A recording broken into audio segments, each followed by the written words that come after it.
Right, and joining us now, Deep Purple's very own Lynn. How you doing, Phil? Very well indeed. Right, I mean, it's been a bit of a sort of strange period for Purple because, like, you know, you sort of joining the band basically. Surprised quite a lot of people. Bear in mind that Richie Blackmore in the past has not been the kindest man in the world regarding your good health. Yeah, well, he's got his moods, but time heals all wounds. And I mean, what you say in the press really is usually an overextension of what you really feel at the moment. And I think everybody usually prints those types of things because it's very interesting in itself, papers, magazines, newspapers. I've said some things about him, but not quite as harsh because I've learned to keep my mouth shut in the last 10 years. But I think the record speaks for itself by me working with him again, that it's just water under the bridge, and we're on to new horizons, really. And there was some unfinished business, and that's actually how we picked up this Purple thing. Right. But yeah, let's put it together again and see what happens. So ill will or bad blood, none between them. Mm-hmm. Right, I mean, the album does feel very natural, actually, and for the first time, if you don't mind me saying, it does feel as though you're actually singing a song that you're meant to sing, or a number of songs, in fact. Well, it is. Not to interrupt your question, but it's completely natural. It was done live. And when I went in to sing for the first time in my career, I actually sang the way I wanted to. And people seem to be shocked about that. And they go, oh, we never knew you could sound as nasty. You know, you're always so clear and so operatic before. And I was told to do that.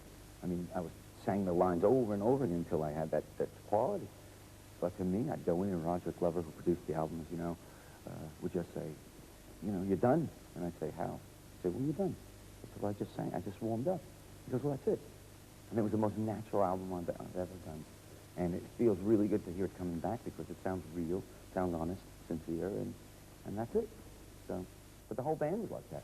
Purple records live, you know. We don't have any gimmicks or any fluff about it, you know. It's just five guys in a room with some tape rolling, really, and that's it.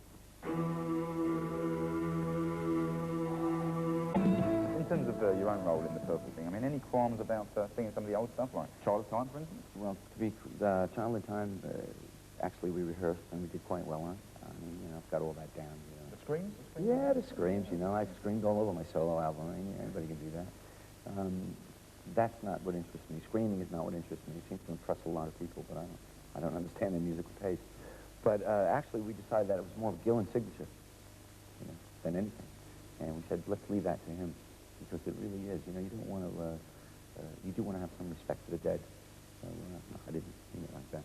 But, I mean, let sleeping dogs lie, and we are doing things like Smoke on the Water and Highway Star, of course, because it's kind of like, you know, the rockers. But I think that was really a special song of Ian's, and it was really his influence that made it special. So for me trying to sort of overdo it, you know, I think it's meaningless.